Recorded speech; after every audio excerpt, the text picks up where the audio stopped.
அதே மாதிரி பார்த்தீங்கன்னா ரிஷபராசினியர்கள் பார்த்தீங்கன்னாக்கா என்ன பலன் கொடுக்கும் அப்படின்னு கேட்டோம்னா இந்த காலகட்டங்களில் அவங்களுக்கு வீண் விரயம், வீண் செலவு, வீண் பிரச்சனை இதெல்லாம் கொடுத்துக்கிட்டு இருக்கோம்.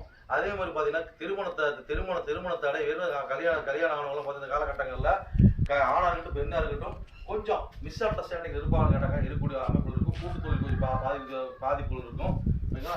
அதில் பார்த்து இந்த மாதிரி காலகட்டங்களில் கொஞ்சம் சூதனமாக நிதானத்தோடு பயணிக்கக்கூடிய அளவில் இருக்கும். மிதன ராசிக்காரருக்கு பார்த்தீங்கன்னாக்கா இந்த காலகட்டங்களில் என்னவோ சூழ்நிலை இருப்பாங்க.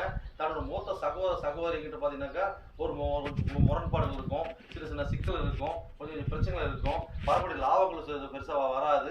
அது இரண்டாம் திருமணம் கொஞ்சம் பிரச்சனையாக இருக்கும். இரண்டாம் திருமணம் பண்ணவங்க பார்த்தீங்கன்னா காலகட்டங்கள் வளர்ச்சி கோயில்கள் தன்மை கொஞ்சம் கம்மியாக இருப்பாங்க. அதே மாதிரி பார்த்து வரக்கூடிய பிரச்சனை அனைத்து பார்த்தீங்கன்னா ஒரு காலகட்டங்களில் கொஞ்சம் மத்திய தன்மையில் இருக்கும். கொடுத்த மாதிரி வராது. வரவு செலவு பார்த்தா கொஞ்சம் மத்தியமாக தான் இருக்கும். அதே கடகராசினியர்கள் பார்த்தீங்கன்னா இந்த காலகட்டங்களில் இதெல்லாம் எதுக்கு சொல்கிறோம்? செவ்வாய் நீச்சமாக இருக்கிறதுனால செவ்வாயோட காலத்துக்கு பலன்னு சொல்லிட்டு இருக்கோம். ஓகேவா?